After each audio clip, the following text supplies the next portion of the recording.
Welcome to English Without Borders. We are so happy to see all of you joining the English Without Borders series of Thursday webinars. And it makes us double happy to see people joining via Zoom and also through the Facebook. So please stay tuned. And also, just as you can see, we have a special guest today. And so let me introduce our guest to you. We have today, we have a speaker. Her name is Hetal Ascher, and today she will talk about strategies and games for practicing writing skills in classrooms. And I'm sure, writing skills is very, very interesting and important for both students and teachers nowadays.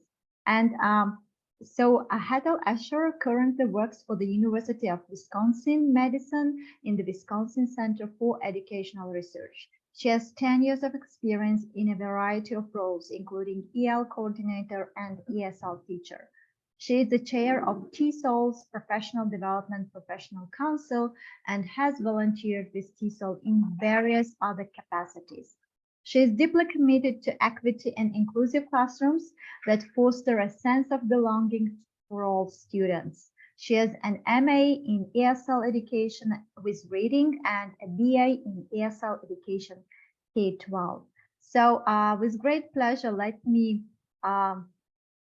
convey our deepest gratitude to our speaker and dear Hetal. So I'm giving the floor over to you.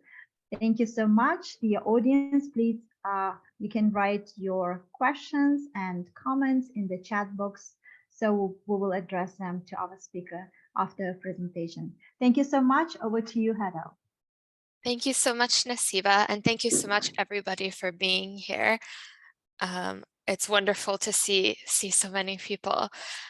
Like Nasiba said, my name is Hetal Ascher.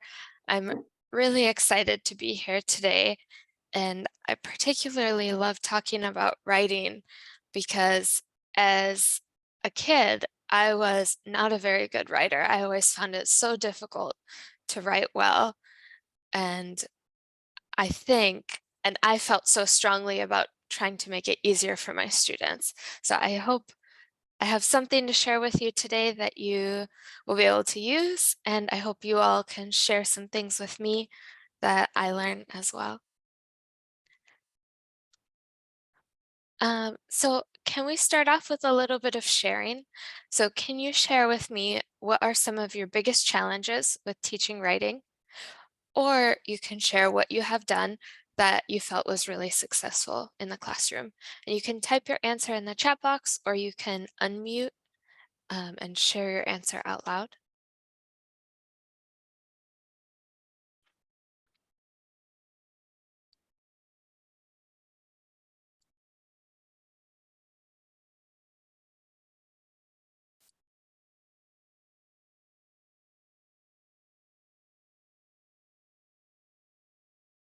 I see Nasiba said writing an article is challenging.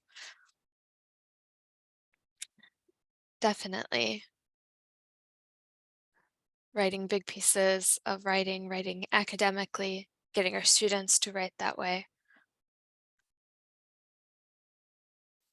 So I'll give you a few more moments to add to the chat. What are some of your biggest challenges with teaching writing? Coming up with new ideas, teaching students to write essays. Absolutely. Deciding what to write and how to start to write. Absolutely. Students find the style of writing challenging. Students writing personal statements to apply to universities is challenging as well. Definitely. That's a really special genre. We don't write that way very often, just for those applications. How to start writing.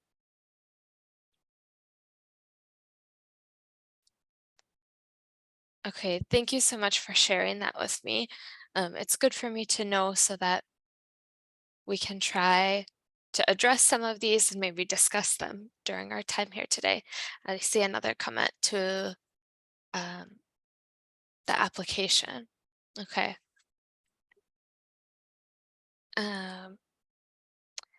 So before we get into strategies and games, I wanted to share with you a little bit about the teaching and learning cycle. This is a pedagogy that I found really effective when I was in the classroom, and it's based on the work of Halliday from in systemic functional linguistics, but it's really, really applicable in the classroom. So the idea is when you teach writing, you start by building your students' understanding of the topic and the text type. So if I'm asking my students to write a personal narrative, or maybe one of those personal essays, we look at a lot of personal essays and talk about the features of that text type. Then the next step in the teaching and learning cycle is supported reading of the example text.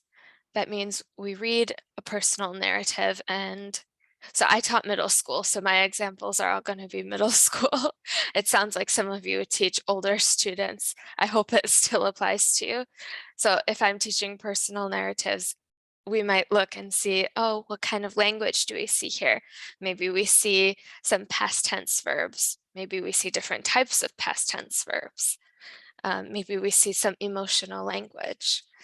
And we notice that and keep that at the forefront of the students' minds. And then the next step in this unit is we do joint construction. We write together with the teacher writing together with the students, or even peers writing together and co-constructing their understanding. To me, this was a really powerful step that I never had when I was in school. When I was in school, the teacher just said, here's the essay topic, here are the criteria, and now do it. And it's very challenging for a language learner. But in this step, we write together with the students. So maybe the teacher is writing on the board, getting ideas from the students, but maybe we have different ways of collaborating too.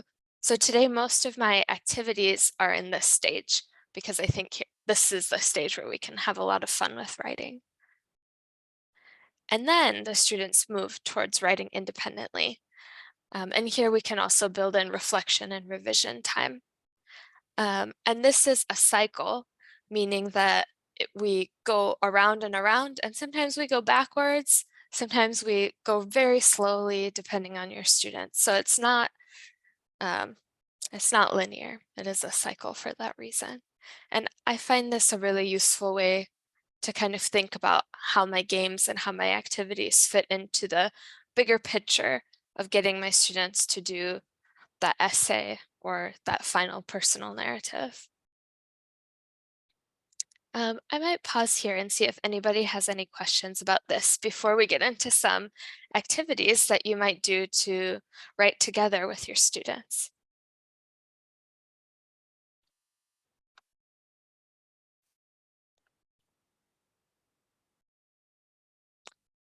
Just giving a moment for any questions, and feel free to unmute or you can share in the chat.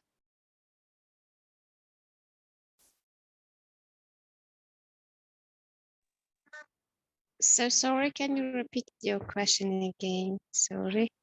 Oh, I just said if you have any questions about this part before we move to the next activities. Okay, thanks. Okay, great. Let's keep going then.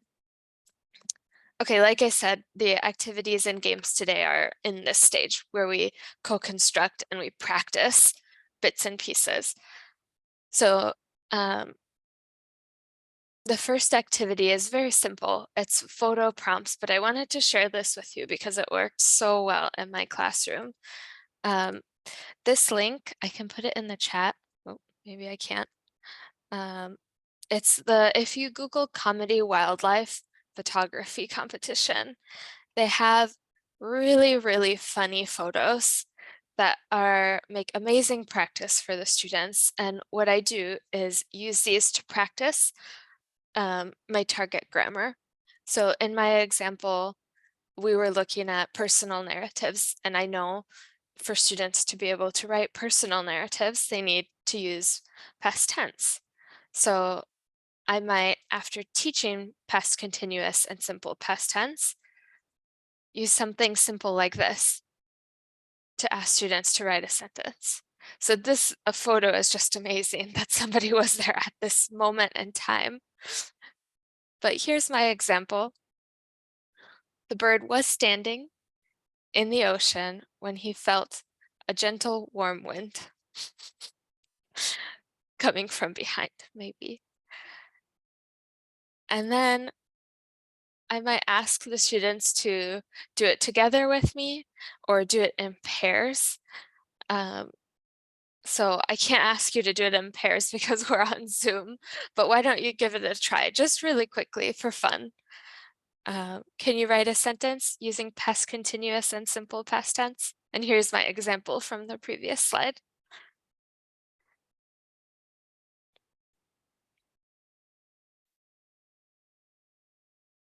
And I think these are otters. I'm not 100% sure, but it doesn't matter too much.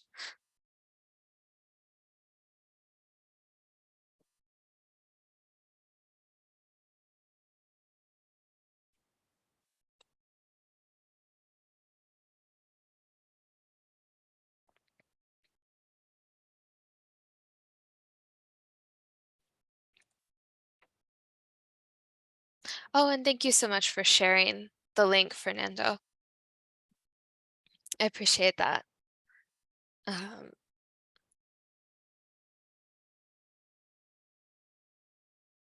It was a birthday party and the mother is taking her baby to swimming. Absolutely. And the baby doesn't want to go.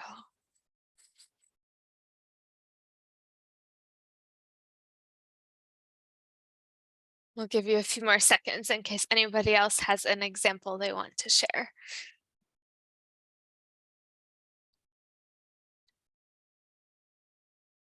And if the students are doing this together, you can ask them to expand. They can use their imagination to write something a bit longer. You can also just keep it simple. Sometimes you might need to support your students a little bit extra by adding some words to the board that they might be able to choose from. The mother was angry for the baby's misconduct and decided to wash his brains. Mama, sorry, I was misbehaving. Very good use of continuous there. I like this one too because it's funny, and teaching middle school, if it can be funny, it's just so much easier to get the students to do the thing you're asking them to do. I will say there are a few photos in the comedy photos that might be a little bit inappropriate, that might be perceived as a little inappropriate in certain cultures. So maybe just check before you show your students those. Let's see. The mother was playing with her kid. Yeah, great. I will move on to activity number 2.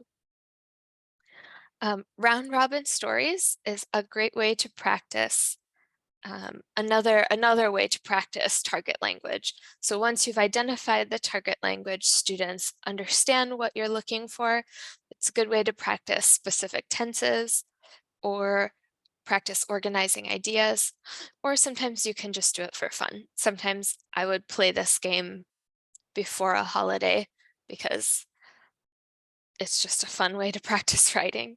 So to do this, you need one sheet of paper for each student in your room. And what you do is you give each student one piece of paper and you ask the student to write a sentence at the start. For my students, I always gave them something to start with because otherwise it took a very long time. So I always gave them something like this. Once upon a time, there was a, and I always gave myself, once upon a time, there was a mean English teacher who lived in Minnesota. And they could pick a character and they can pick a place. And if the students want to be more creative, they can add more details. But just a way to start. And then you ask the student to pass the paper to the next student in an organized way, so around the room. And then the next student below that writes a sentence that continues the story. So what did this person do? And then I usually also pause and ask them to check, did you use past tense? Did you keep the tense consistent? And then you ask them to fold back the first sentence so that once upon a time is not visible. And here, let me show you on a piece of paper. So if I wrote on this side, you ask them to fold it like this. So their sentence is here. So here I only see one sentence. I don't see the start. Then I pass it to the next person. And they write another sentence. And of course the story, and then you continue. And the stories get silly, they get crazy. And that's the point. So it's really funny. And by the end, you have this paper all folded up. And then you ask the students at the end to finish it. So they need to say something like, and then they lived happily ever after the end, or maybe not. And then they can open it all up and read the story from beginning to end. And it's a way for students to kind of work together. I did this and the kids found it so funny. After you open it, they love reading it because they wrote it, their classmates wrote it together, and it's really silly. I would love to have you practice this, but it's a little bit challenging to do online. You can do it on Padlet, but that piece where you hide the first sentence doesn't really work on Padlet. But I have seen it done on Padlet. Okay, thank you, Fernando, for sharing that link. Maybe I'll pause here and see if anybody has any questions.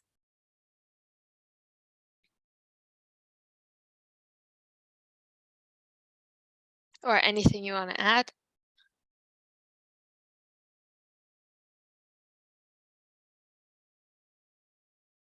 Okay, and we can keep going. Yeah, and I always ask the students to stand up, read the story to a partner, pick the funniest story from their group and read it out loud to the class. You can extend it and have a lot of fun with it. Okay, there's one question: for what level do I use this activity? I use this activity, my students ranged from maybe upper beginner to advanced. I think if you had beginners, it would be a little bit harder for the students to think up their own, like it would maybe be too open-ended, but you know, still possible. But I usually use the student with intermediate, middle school students and high school students. So that's a good question. So I'd like to pause here and ask you all, what other ideas do you have for co-constructed writing? So how do you get your students to write together, either with you or with each other? And I know many of you might be teaching online still, or maybe that's just how you teach. So maybe you can share some ways that you use the computer to do that. So I'll give you a few moments to share in the chat, or you can unmute. And again, the question is here: what ideas do you have for co-constructed writing, or writing together with the teacher, or having your students write together?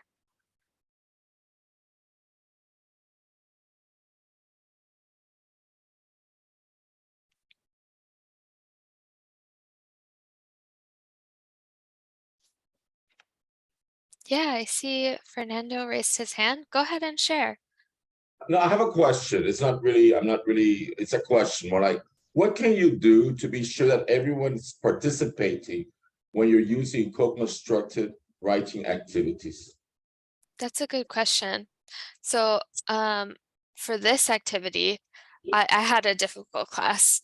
I had one difficult middle school class that didn't want to do anything sometimes. But this one I found effective because the kids had to pass the story. And if they didn't write, they were ruining one of their friends' stories because they weren't adding to it. So I found this to be like everybody has to participate and it's quick. Like you get 2 minutes, write one sentence, pass it, write one sentence. And that kind of keeps everybody engaged. When you're doing joint construction where like I'm writing on the board and the students are giving ideas, I always say the students have to write it too. So they always have to copy it down and adjust in their own notebook so that they're doing something too and they have a copy of that then. But also we have other people here too. What other ideas do people have for Fernando's question? What do you do to engage all of your students to make sure that there aren't a few doing nothing? That's the concern, right? Yeah. See if maybe some other teachers here have an idea.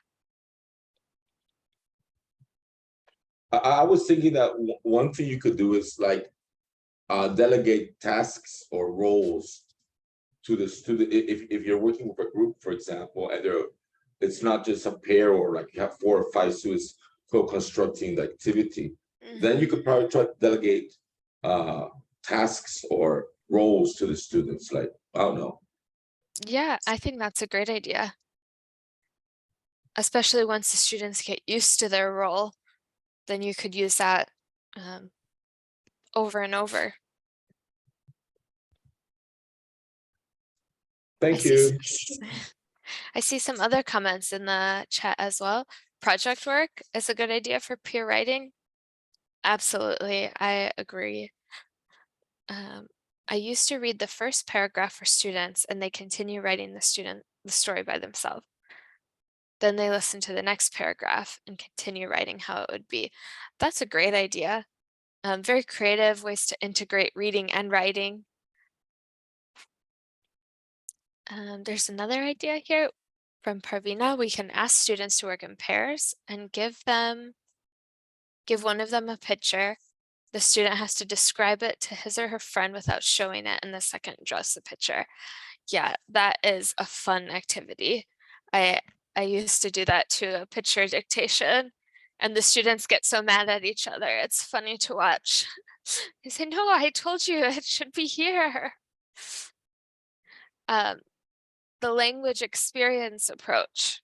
Yeah, that is a great way to support the students where you have, I'm not sure if this is what you mean, but where you maybe do something as a class that you can then write about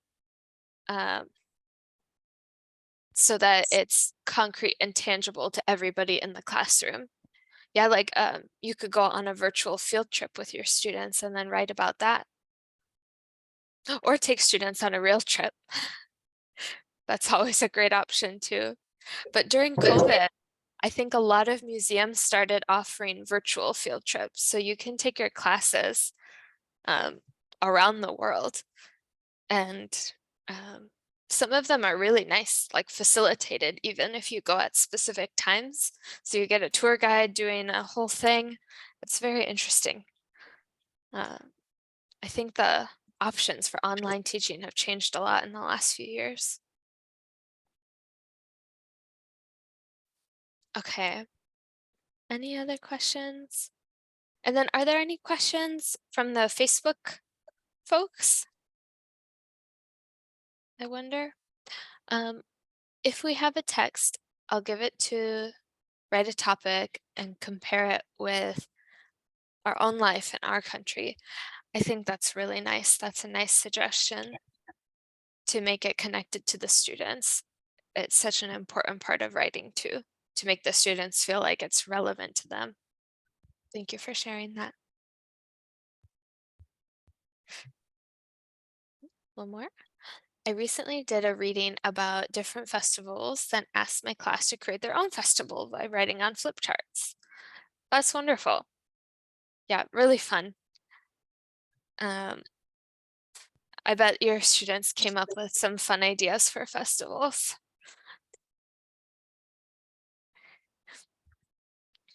Okay. Next, I want to show you.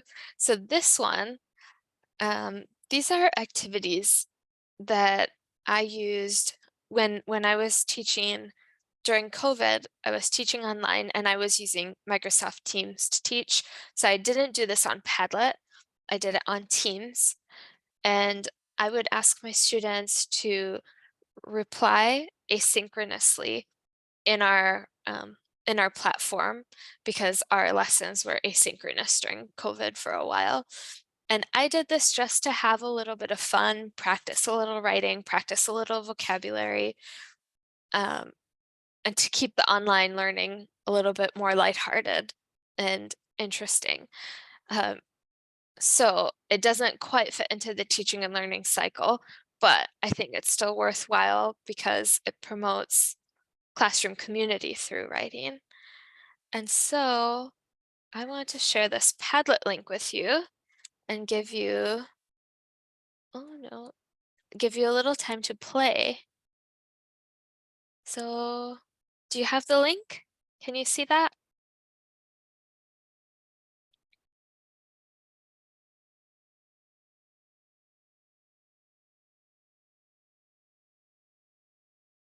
So if you click on the link, you'll open up the Padlet and you see 5 little games. And these are post and reply games that you can use when you teach online. And they're just kind of simple, and some you probably will recognize, like this game number 1, I feel is like one that I did as a child, but it's fun to do on the computer too. So I'll give you like maybe 5 or so minutes to go ahead and try them. So go ahead and play. Oh, and some of my examples fell off, so I might add. Yeah. So for game 2, it says write a sentence that starts with the last word in the sentence before yours. So buses are one method of public transportation. So you have to start your next sentence with transportation.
I see some of you are commenting and posting. I will say it's better if you click add comment, because if you start a new one, it will just come up here in the corner and then we won't know which one your comment goes with. So click add comment to play the game.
And I see Fernando shared some of his ideas, some online tools for practicing writing. He shared Grammar Gorillas, Brain Pop, Pictionary, Cards Against Humanity, Clue, Time Flies. Thank you for sharing your ideas.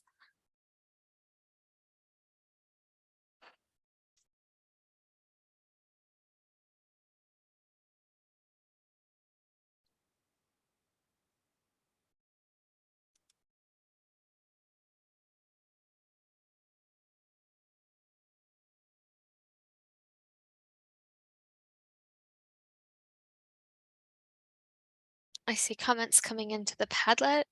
Thank you so much. It looks like people have gotten a chance to do one or two, so I'll give you a few more minutes to try a few more.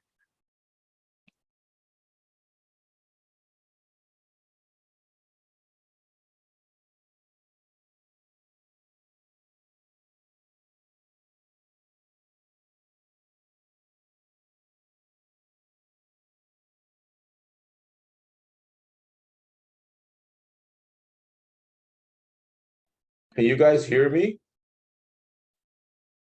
Yep, we can, Fernando. I can. Oh, maybe not anymore.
Okay, thank you all for playing here.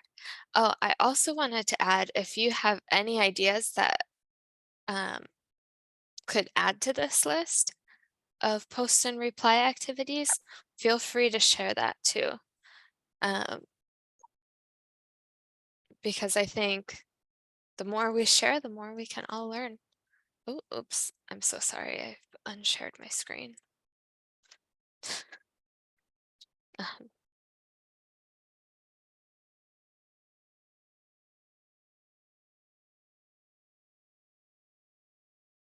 I have a question. Okay, yep. It's related to like elaborating your own games.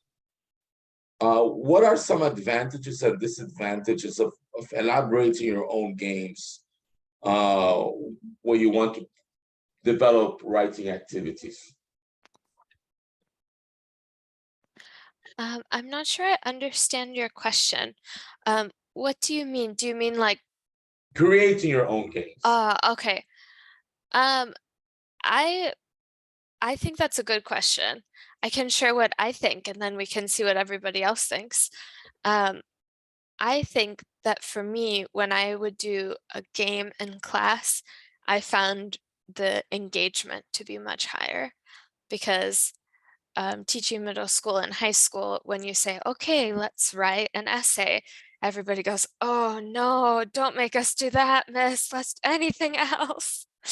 And when I say, okay, we're gonna play a game, usually they're a little bit more happy to do that. It's less threatening than sitting down to write an essay. Of course, we still have to write an essay from time to time, but this prepares them a little bit more, I think.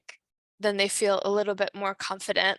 Like when we do so much practice together, they feel more confident and they have the writing skills at that point when they're doing independent writing. They've practiced the grammar, they practiced the structure, they read the examples, and then they had fun with it. So maybe then writing that end task is not so bad. That's my opinion, though. I think that people can have different opinions on that question. So would anybody else like to share? What do you think are the benefits of playing games, making up your own games in the classroom? Yeah, I agree with you 100%, right? They're more meaningful and more, they get students more engaged. But I think that one drawback is that it's time consuming for the teacher, right? I mean, Mm. this sometimes is a problem. Do you know of any online tools that can help you create writing activities? Yeah, so there's one, it's called quizzes, and just playing it, in my opinion, it's fun, but it's not that useful. But what you can do with quizzes, actually, can I just share my screen and show? I'm going a little off script. I hope that's okay. We can, I've heard about this link that you're mentioning. But I yeah, haven't- so, haven't so, seen it. oh, and I'm not logged in. It's really good, and you can sign up for free. But what you can do, instead of just making your students play these multiple choice games, get them to write them. And they can do it together online, not on the platform, but if you download the template. So when you go to create the quizzes, it says upload template, and it's an Excel spreadsheet. And if you download that template and put it on Google Forms or Google, whatever shared platform you have, students can work on it together. And I did that during COVID time when I was all online, and I would say in pairs, make a quizzes for your class and, you know, get your class to do comprehension questions for your text, or write some sentences for grammar practice. And it wasn't for, I mean, we played it together, but that wasn't the point. The point was for the students to write the questions and to see it. Then you can just upload it into quizzes, and it's a fun activity. Hold on. So to me, that was one tool that worked really well. There's also a tool called WordWall. It's free, but you can only do like 3 activities for free, and then you have to delete one of them before you can make a new one. But WordWall has lots of great, like you can copy and paste a paragraph into WordWall and click the words you want to delete. It still work. Yeah, it still requires quite a bit of preparation, WordWall. But I think getting the kids to write a quizzes is less work for the teacher and more work for the students. Anybody else have ideas that they want to share?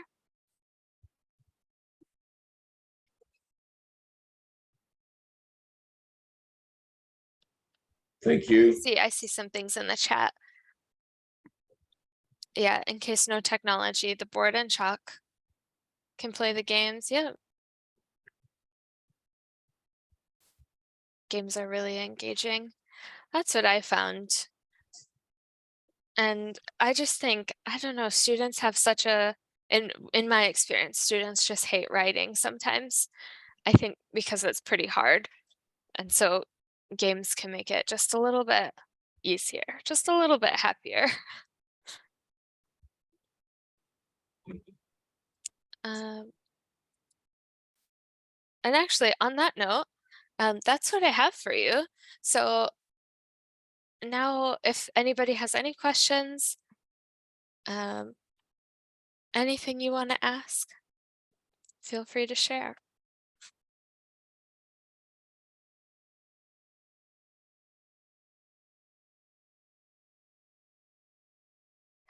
Oh, okay. Thank you, Parvina. I see what you mean.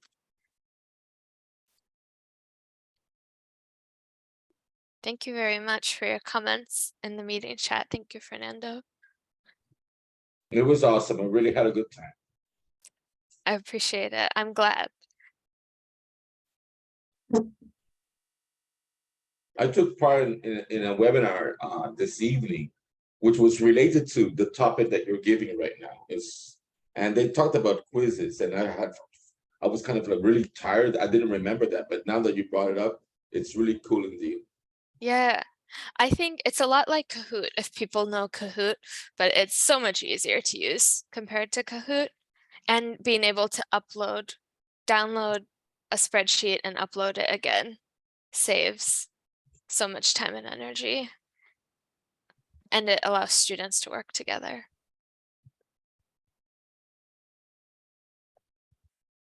Yeah. Let me see if I can find the link to WordWall too and add that in the chat.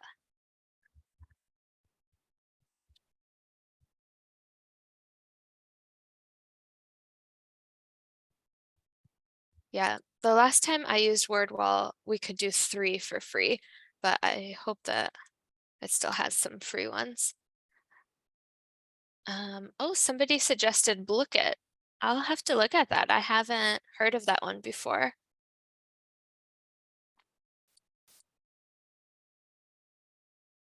There are some students that their English is good, but how to improve their academic writing.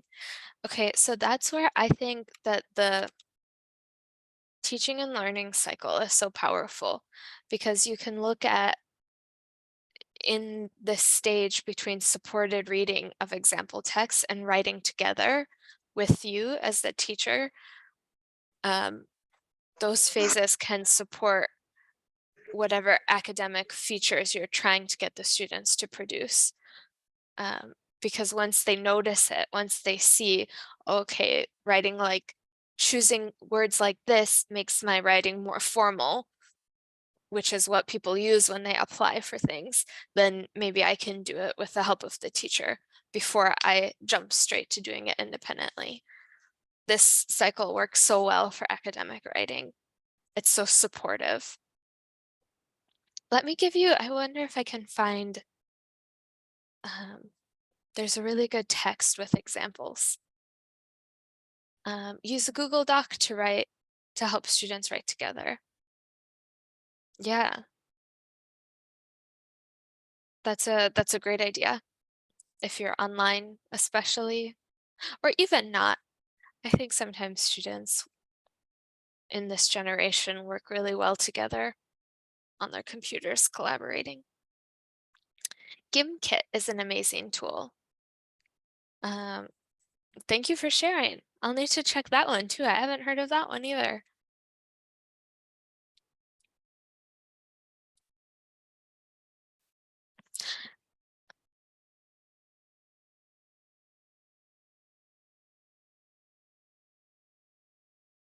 Okay, I don't have the link, but to the person that asked about academic writing, if you Google Pamela Speecher Teaching and Learning Cycle, I believe it's free online. There's a chapter or like a short booklet that she wrote about how to use the teaching and learning cycle to teach writing. And it has some details in it that I think are really useful for academic writing. Games are powerful in teaching. Yeah, so agree. Agree with you 100%.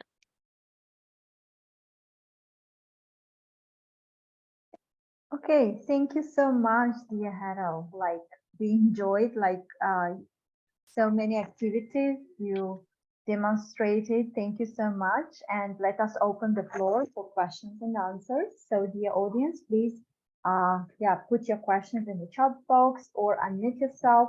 And all those who are watching us on Facebook, please put your questions in the comment box, so we will be forwarding those questions to our speaker. Thank you so much. So Hetal, I have a question myself, teaching writing is not easy one, because it takes time, for the students to generate ideas for writing. So do you use any kind of journaling or something like that that your students do, and how how often do you use any new methods in leading journals to improve their writing skills? And what strategies do you use? I think that's a good question. I used journaling, but I think my students couldn't do that for very long without getting frustrated. So when I did journaling, and maybe it was just my group of students, so it could have just been that, but I used a timer and I just said, okay, for 5 minutes, your pencil has to be writing on the paper. So whatever you feel or whatever you're responding to this question, you just like keep going. So I kept it really short and I found that worked better because if I didn't have a timer, a lot of times I would have a few students that just did nothing. They just looked at the paper and maybe wrote one sentence. And sometimes I would have the students every month or so generate their own journal topics. So ask them, what topic do you think we should all think about or write about? So that way the ideas come from the students. And sometimes the ideas were really strange. But I think if the ideas come from the students, they're more willing to write. I wonder if somebody else has an idea for that. Do you have any ideas for ways to journal? Yeah, I completely agree with you. Like, all the activities should be enjoyable and engaging for students. Otherwise, they will get frustrated and will lose their interest in learning. Yeah, so definitely. And thank you. Like, keeping, some brief piece of writing for the students, it makes them, easier. So they will enjoy this process. Thank you so much. And I think we have some questions. Okay, Fernando, you want to ask questions? No, I have a crazy idea that just came up to my mind based on all of these things that you guys are talking. It's kind of crazy, but have you ever thought of like writing a book with your students? I mean, like a project where you and it's like a 1 semester project, and every week you get together, you write a little bit about a story, and you make a story together, you make a book together. I think that's a great idea. I think you should do remember that. One of our members, she had a book project, and so the course was led in a way so the students were engaged in writing, and by the end of the course they published all this writing of students. And if I'm not mistaken, it was done by our English Laborers members in GBAO. And so afterwards, they just, showed this collection of students writing, and students really enjoyed, and they really kind of appreciated that their piece of writing was, published. Okay, so we have some questions in the chat box. Okay, so Mavluda is asking, how often do you integrate writing with other skills? I think that just depends on your curriculum and the demands of your course. I think it is important to integrate it though, like you're saying, like in the teaching and learning cycle, when you look at a text for language, I think that's integrating reading as a part of it. And then I think speaking is a natural one to integrate too. But I think how often do you do writing is based on your course. It's a good question because sometimes your course might not tell you how often you need to do it, and then you have to decide based on your students. I also shared one resource in the chat. It's an activity I wrote for TESOL, 21 starter questions that I think would work as good, like very short journal prompts. in case people need some ideas to get started. I wrote this with a colleague of mine. Yeah, thank you. Thank you so much. Okay, so we have another, we have another question. Mehdi is asking, can you share any link for online lesson, for writing, for improving writing skill, I guess. To be honest, I've used some, but I haven't found anything that is amazing. I can share what I have found that's maybe sometimes useful. There's one website called No Red Ink that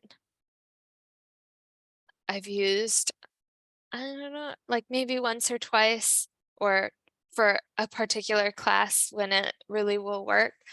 But I have colleagues that used it quite a bit, so maybe you'll like it. But I can't think of anything else, but maybe other people have ideas, because this is a kind of out of my experience. I usually didn't use too many online tools for actually teaching writing. Maybe other people can share their ideas for if they have websites for writing.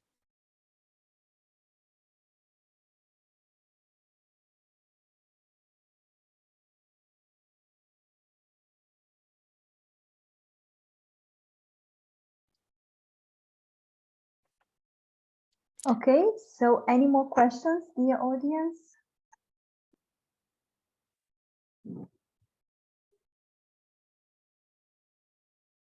Yes, Hetal, if you don't mind, we would be very delighted, yeah, to have your publication in our newsletter, and I'll write you separately about that. I'd love to participate. Thank you all for coming and for being such active Yeah. participants. I really appreciate it. And thank you for everything you do for your students. Okay, so I would encourage our participants to write down in the chat box 3 takeaways from this webinar. So we'll be able to see what are the takeaways from this webinar they're taking with them and will be using with their students. So go ahead, please. Thank you. Thanks, Nasiba.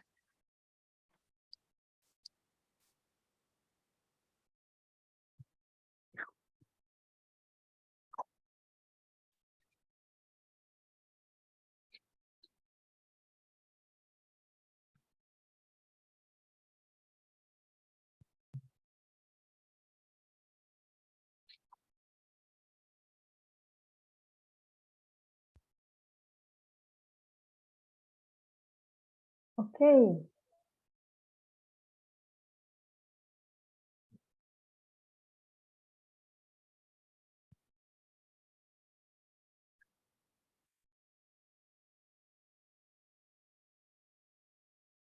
Mhm.